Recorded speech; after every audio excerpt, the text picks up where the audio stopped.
Hi there, everybody. How are we doing today? Woo! Is not a real word. It's not a good answer, but I forgive you because you're here to support me. I hope everybody stays nice and cool today. Yeah, everybody staying cool? Yeah. You're lying to me. It's fine. All right, well, we're excited for a story time, aren't we? Yeah. Very good. Shout out the name of your favorite story. Somebody read a book, please. All right, fine. I'm just going to do my own. This story is a personal favorite. See, this story is a beloved bedtime tale. And it was mashed up with a very profitable licensing agreement. This is Cinder Pool. Yeah, that was an applause cue. Figure it out, people. Let's go.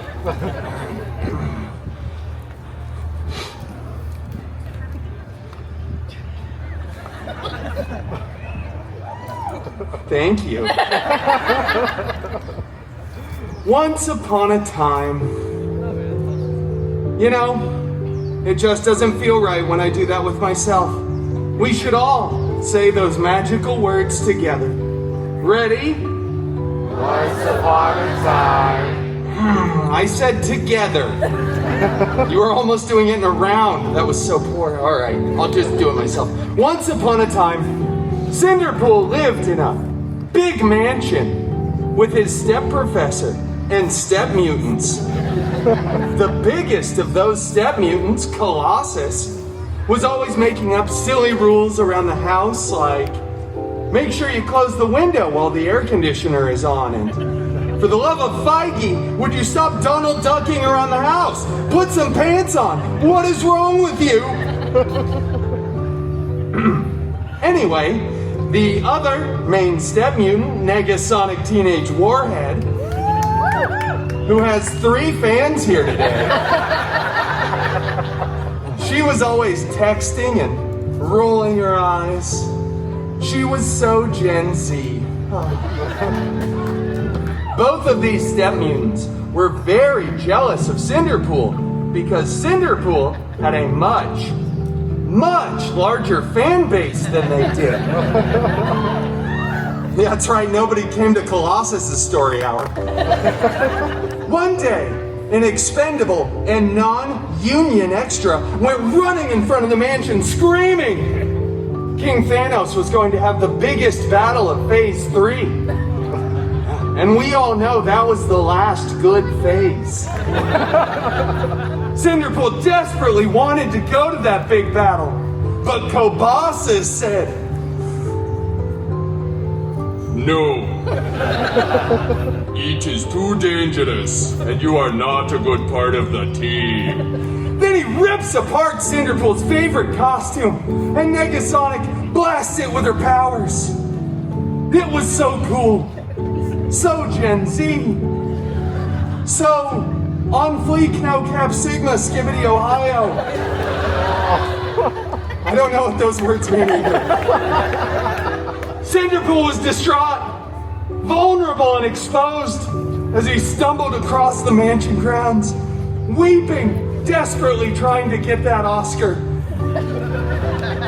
But then he looked up and saw beginning to form a magical golden sparkle circle. And out of that sparkle circle stepped his fairy hairy godmutant.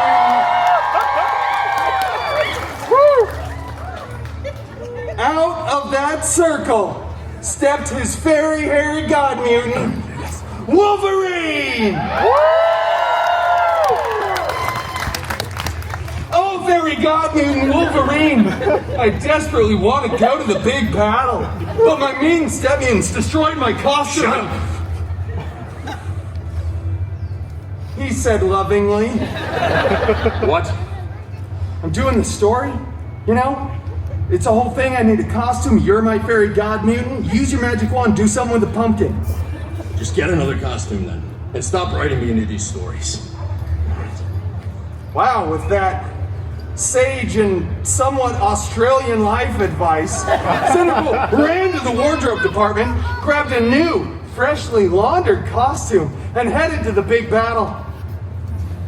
He was late because he had to read every single page of the terms and conditions on Disney Plus. Yeah, you're not getting me. But when he got there, the Avengers were winning. Captain America looked so good in those pants. Cinder Pool looked for his fairy god mutant Wolverine, who was... I'm going to Pim's. All right then, it's fine. They didn't have the rights to him at this point anyway. But Cinder Pool surveyed the battlefield and saw, right there, on the stairs of the alien ship, a single glove. Cinder Pool went over, picked that glove up, said hi to Ellie. Hi. It was a beautiful glove. It was gold, encrusted with colorful jewels. There were 6 of them, that's not relevant though. Cinder Pool said, I wonder who this fits, and put it on. After some buzzing, whirring, and clicking, it was a perfect fit. Then all the Avengers look over and they just start screaming, no, Cinder Pool, take that thing off. What are you doing? You're gonna hurt yourself. Thor cried so hard. They all said, Cinder Pool, do not snap. So you know what Cinder Pool did? Cinder Pool snapped. Both physically and mentally, does it all the time too. Just kept snapping. People were disappearing, reappearing. There's dogs falling out of the sky. Tony Stark said, I love you 3,000 times. It was a lot. But eventually Cinder Pool stopped. Everybody was back. And Cinder Pool was the hero who'd saved the universe.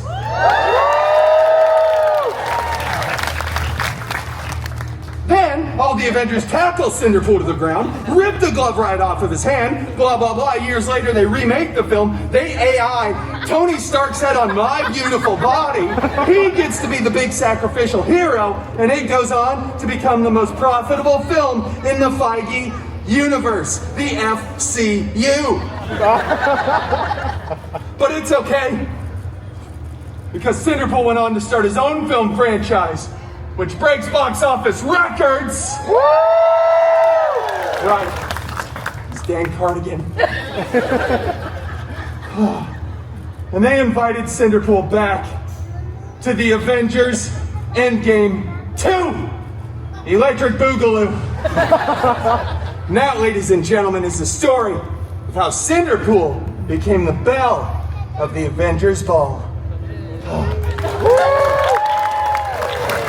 Thank you all so much for joining me for this. I'm going to run backstage and sit in front of a big fan, but you all were wonderful here with Story Time with Deadpool. Thank you so much. You're all so kind, so wonderful. I love you all, some more than others. You can figure out who to say. All right.